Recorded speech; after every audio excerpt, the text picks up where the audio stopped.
ഇന്ന് ഹൈസ്കൂൾ ടീച്ചേഴ്സിന് ഒറ്റപ്പാലം ശ്രീനാരായണ സ്കൂളിൽ വെച്ചിട്ട് ഒരു ട്രെയിനിങ് പ്രോഗ്രാം ഉണ്ടായിരുന്നു. അപ്പോൾ അതിന് വേണ്ടി രാവിലെ തന്നെ ഞാൻ വീട്ടിൽ നിന്ന് ഇറങ്ങിയിട്ടുണ്ട്. പതിവില്ലാതെ നിന്ന് ഹസ്ബൻഡ് കൂടെയാണ് കേട്ടോ ടൗണിലേക്ക് പോകുന്നത്.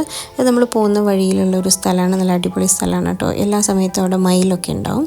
പിന്നെ നമ്മൾ ടൗണിലെത്തിയിട്ട് അവിടെ സ്കൂൾ ബസ് വരും നമ്മളെ പിക്ക് ചെയ്യാൻ വേണ്ടിയിട്ട്. സ്കൂൾ ബസ്സിൽ നിന്ന് ടീച്ചേഴ്സ് എല്ലാവരും കൂടിയാണ് പോകുന്നത്. അപ്പോൾ രാവിലെ തന്നെ നല്ലൊരു എന്താ പറയുക പോസിറ്റീവ് എനർജി ആയിരുന്നു കേട്ടോ. ഒരു ഇളം ചൂടുള്ള വെയിലും ഒക്കെ ആയിട്ട് നല്ല അടിപൊളി ക്ലൈമറ്റും കാര്യങ്ങളൊക്കെ തന്നെയായിരുന്നു. അവിടെ എത്തിയിട്ട് ഞാൻ തപ്പുന്നത് എന്താണെന്ന് വെച്ചാൽ ഒരു ചായക്കടയാണ് കേട്ടോ. ചായക്കട തപ്പി അവിടുന്ന് ഞാനൊരു ഗ്ലാസ് ചായയും കുടിച്ചിട്ട് ഒന്നുകൂടെ ഉഷാറായിട്ട് ഒരു കുറച്ച് സമയം കഴിഞ്ഞപ്പോഴേക്കും നമ്മുടെ സ്കൂൾ ബസ് വന്നു. അങ്ങനെ സ്കൂൾ ബസ്സിൽ ലാവിഷായിരുന്നു കേട്ടോ, പാട്ടൊക്കെ ഉണ്ടായിരുന്നു. ഓരോ സീറ്റിലും ഓരോ ടീച്ചേഴ്സൊക്കെ ആയിരുന്നു. വിൻഡോ സീറ്റിലൊക്കെ ഇരുന്ന് നമ്മളങ്ങനെ ഒറ്റപ്പാലത്തെത്തി.